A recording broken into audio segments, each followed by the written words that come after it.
जैन बच्चों, इस समय आप लोग महामना इंस्टीट्यूट के यूट्यूब चैनल से जुड़े हुए हैं और इस चैनल में मैं आप सबका स्वागत करता हूं। आज हम लोग class 10th mathematics Hindi medium NCERT book के चैप्टर 5 समांतर श्रेणियां यानी कि अरिथमेटिक प्रोग्रेशन एपी की प्रश्नावली 5.3 के क्वेश्चन नंबर 11 को देखने जा रहे हैं। आप बुक खोलें और क्वेश्चन नंबर 11 को देखें। क्वेश्चन नंबर 11 में दिया हुआ है कि किसी एपी का मतलब अरिथमेटिक प्रोग्रेशन यानी समांतर श्रेणी, यदि किसी एपी के प्रथम n पदों का योग, तो n पदों के योग को आप जानते हैं यन से रिप्रेजेंट करते हैं। तो किसी समांतर श्रेणी यानी किसी एपी के प्रथम n पदों का योग 4n माइनस n स्क्वायर है। तो इसका प्रथम पद पूछा जा रहा है। प्रथम पद क्या होगा? सबसे पहले हम आपको बता दें, यहाँ n पदों का योग दिया है। तो जब n पदों का योग दिया है तो हमें सबसे पहले nवां पद ज्ञात करना होगा। जब nवां पद ज्ञात करना होगा तो n के जगह पे हम 1 कर देंगे तो हमें पहला पद ज्ञात हो जाएगा। लेकिन अब प्रश्न ये उठता है कि अगर हमको n पदों का योग मालूम हो और हमें nवां पद ज्ञात करना हो तो nवां पद कैसे ज्ञात करेंगे? इसके लिए एक फार्मूला है, इस फार्मूले को आप ध्यानपूर्वक देखें। तो किसी भी समांतर श्रेणी के n पदों के योग को हम यन से प्रदर्शित करते हैं। अगर n के जगह पर n-1 कर दें तो ये n-1 पदों का योग निकल जाएगा। और अगर n पदों के योग में से n-1 पदों के योग को हम घटा दें तो यहाँ से nवां पद निकल जाएगा। और nवां पद ज्ञात करने के लिए फार्मूला, ये nवां पद को हम an से प्रदर्शित करते हैं। तो ये एक महत्वपूर्ण फार्मूला है, इसको आप अच्छी तरह से माइंड में रखे रहेंगे कि अगर आपको n पदों का योग मालूम हो और आपको nवां पद ज्ञात करना हो तो इसके लिए n पदों के योग में से n-1 पदों के योग को घटा देंगे तो nवां पद ज्ञात हो जाएगा। तो सबसे पहला काम हमारा होगा nवां पद ज्ञात करना। देखिए n पदों का योग मालूम हो गया। अब इसमें जहां जहां n है वहां वहां हम n-1 कर दें तो Sn-1 हो जाएगा। और फिर देखें ये हो गया 4 और n के जगह पे n-1 और माइनस n के जगह पे n-1 का ये स्क्वायर हो जाएगा। तो Sn-1 इज इक्वल टू, ये देखिए यहाँ हम मल्टीप्लाई कर देते हैं 4 का अंदर, तो ये हो जाएगा 4n-4 माइनस, जरा देखिए n-1 का हम स्क्वायर कर देते हैं तो n-1 का स्क्वायर करेंगे तो n square minus 2n plus 1 हो जाएगा। अब यहाँ पर Sn-1 इज इक्वल टू, देखिए 4n-4, अब हम यहाँ माइनस का अंदर मल्टीप्लाई कर देते हैं तो ये हो जाएगा माइनस n स्क्वायर प्लस हो जाएगा ये 2n और माइनस हो जाएगा 1। अब फिर देखें क्या मिल रहा है, Sn-1 इज इक्वल टू, ये देखिए माइनस n स्क्वायर को हम पहले लिख रहे हैं और इसके बाद देखें ये 4n प्लस 2n है, इन दोनों को हम जोड़ देते हैं तो 6n हो जाएगा। अब फिर -4 -1 ये -5 हो जाएगा। तो ये रहा n-1 पदों का योग। तो Sn का मान हमको मालूम है और n-1 पदों का योग हम लोग निकाल लिए। अब हम यहाँ से nवां पद निकालेंगे। तो nवां पद निकालने के लिए फार्मूला आपने देखा, Sn की वैल्यू हम लिख रहे हैं, ये हो जाएगा 4n माइनस n स्क्वायर और माइनस फिर ये हो जाएगा Sn-1 की वैल्यू, ये minus N square plus 6n और माइनस 5 हो जाएगा। फिर ये हो जाएगा आपका an इज इक्वल टू ये 4n minus N square, minus का हम अंदर मल्टीप्लाई कर देंगे तो ये हो जाएगा plus n square minus 6n minus नहीं प्लस 5 हो जाएगा। माइनस का हम अंदर मल्टीप्लाई कर दिए हैं। अब फिर देखें तो एन स्क्वायर से एन स्क्वायर कैंसिल हो जाएगा और फिर ये मिला आपका an इज इक्वल टू ये 4n और माइनस 6n, ये हो जाएगा माइनस 2n और प्लस ये हो गया 5। तो यहां से हमको तो इस प्रकार जो है अब हम यहां n के जगह पे 1 करते हैं, क्योंकि क्वेश्चन में आपसे कहा जा रहा था इसका प्रथम पद क्या होगा। तो देखें n इज इक्वल टू 1 रखने पर हम रख देते हैं n के जगह पे 1, तो ये मिल जाएगा a1 माइनस 2 इंटू 1 प्लस 5। तो माइनस 2 इंटू 1 करेंगे माइनस 2 हो जाएगा और प्लस 5 हो गया। तो 5 में से 2 को माइनस कर देंगे तो ये 3 हो जाएगा। तो इस प्रकार आपको पहला पद निकल गया, यानी पहली चीज जो पूछी जा रही थी उसका आंसर आपको प्राप्त हो गया। फिर आपसे पूछा जा रहा है प्रथम 2 पदों का योग ज्ञात कीजिए, तो पहला पद तो निकल गया है। अब अगर हम n के जगह पे 2 कर देंगे दूसरा पद निकल जाएगा। चलिए यहाँ हम n के जगह पे 2 कर देते हैं इसमें, तो an इजकल टू आपने देखा है n के जगह पे हम 2 कर रहे हैं यहाँ पर।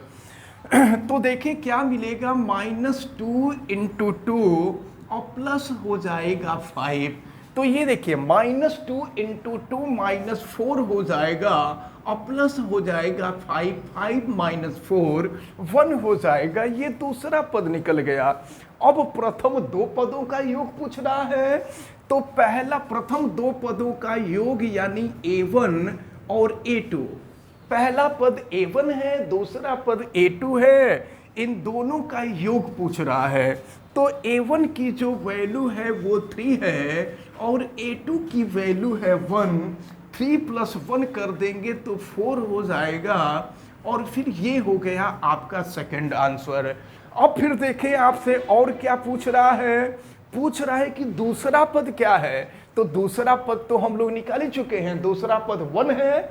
और फिर देखें आपसे पूछा जा रहा है इसी प्रकार तीसरे 10वें और 90वें पद ज्ञात कीजिए। तो देखिए 90वां पद हम निकाल चुके हैं, ये भी एक आंसर है। अब तीसरा पद कह रहा है तो n के जगह पे 3 कर देंगे, तीसरा पद निकल जाएगा n इजकल टू 3, तो a3 हो जाएगा। ये माइनस 2 इजकल टू n के जगह पे 3 और प्लस हो जाएगा 5, तो ये हो जाएगा माइनस 6 प्लस 5, तो 5 माइनस 6 कर देंगे तो ये माइनस 1 हो जाएगा। तीसरा पद भी आपको निकल गया, एक आंसर ये भी निकल गया। फिर आपसे प्रश्न में पूछा जा रहा है 10वां पद ज्ञात कीजिए। तो 10वां पद ज्ञात करने के लिए n के जगह पे 10 कर देंगे तो ये 10 हो जाएगा। देखिए n के जगह पे हम 10 कर देते हैं, तो ये माइनस 2 n के जगह पे 10 कर दिए, प्लस हो गया 5।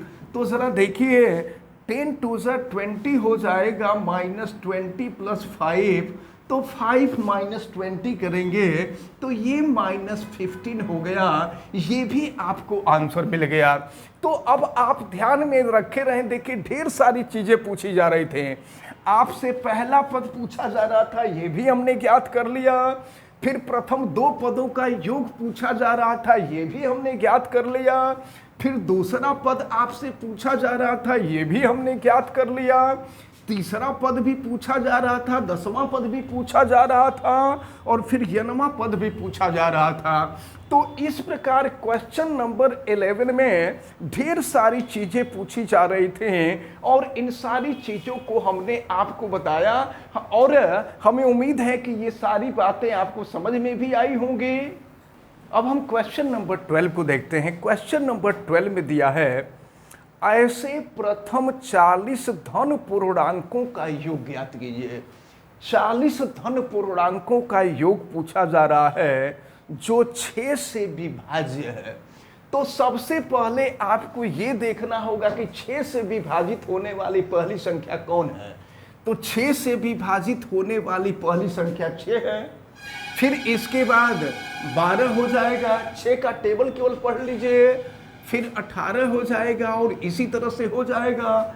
और 40 पदों तक का योग आपसे कह रहा है कि 6 से विभाजित होने वाले 40 पदों तक की संख्याओं का योग ज्ञात कीजिए। तो चलिए हम देखते हैं। फिर यहाँ पहला पद a = 6 हो गया। अब हम सार्वंतर निकालेंगे, सार्वंतर d। सार्वंतर निकालने के लिए दूसरे पद में से पहले पद को घटा देंगे, 12 में से 6 को घटाएंगे, 6 हो जाएगा। और पदों की संख्या आपको दिया गया है 40। यन पदों का योग आपसे पूछा जा रहा है। तो यन पदों के योग के लिए 40 पदों का योग पूछा जा रहा है। तो यन पदों के योग के लिए फार्मूला होता है n/2, 2a + n-1 × d। तो अब देखिए यन के जगह पे 40 कर देंगे, 40 कर देंगे। तो यन के जगह पे 40 कर दिए, s40 = 40/2। और 2a के जगह पे हो गया है 6, यन के जगह पे 40 - 1 और d के जगह पे हो जाएगा 6। अब इसको हम सॉल्व करते हैं। तो देखिए 2 से इसको कटा देंगे तो ये 20 हो जाएगा।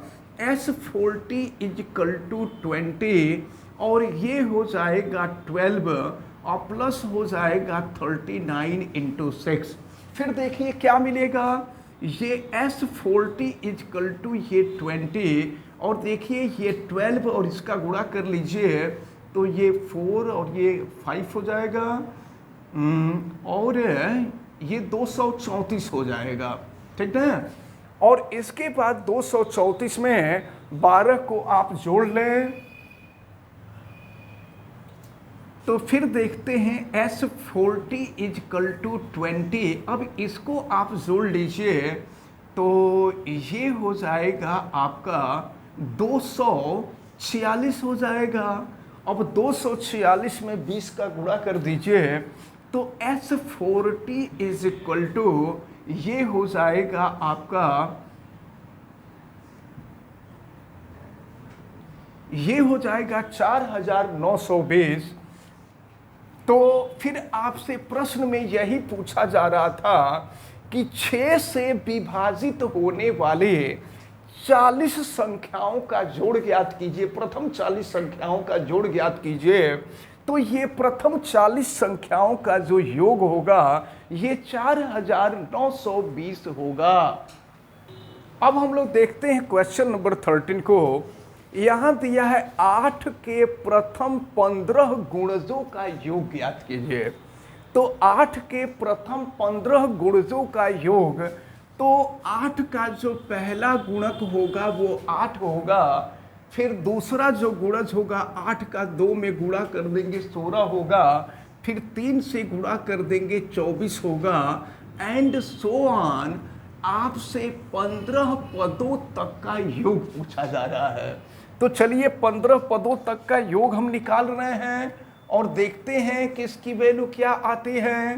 तो यहाँ पर देखें प्रथम पद जो है वो 8 है और फिर सार्वंतर निकालेंगे तो सार्वंतर 16 में से 8 घटा देंगे, 8 हो जाएगा।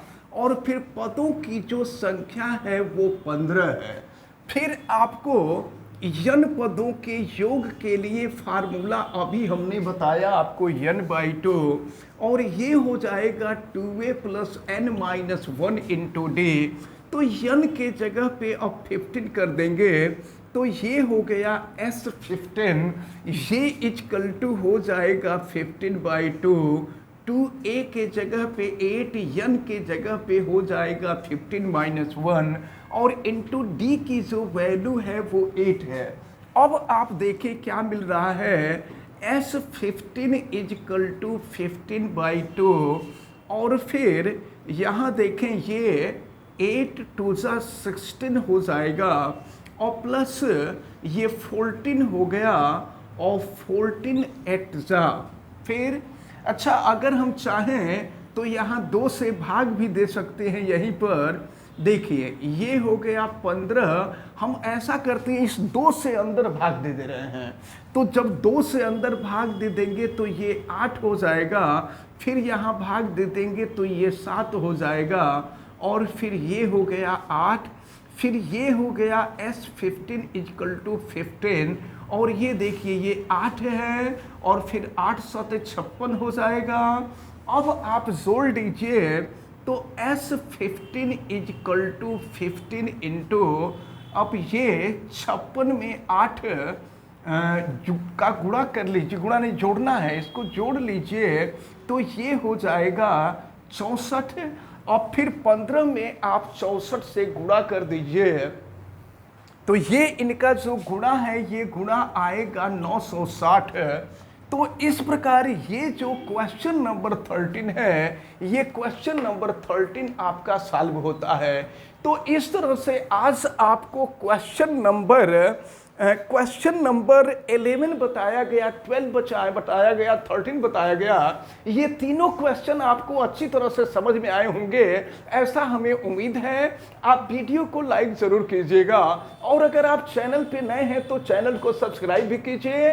चैनल सब्सक्राइब करने के लिए यूट्यूब पर महामना इंस्टीट्यूट को सर्च कीजिए और रेड कलर के सब्सक्राइब वाले बटन को क्लिक कर दीजिए, चैनल सब्सक्राइब हो जाएगा। अगर किसी प्रकार की कोई दिक्कत समझ में आती है तो आप हमें कमेंट करके जरूर बताएं। आप बेल आइकन को भी प्रेस करें तथा उसको ऑल पे कर दें, ताकि प्रतिदिन पढ़ने वाले वीडियो की सूचना आपको मिलती रहे, और इस वीडियो को मैक्सिमम स्टूडेंट तक शेयर भी करें। आप सभी लोगों का बहुत बहुत धन्यवाद। जय हिंद।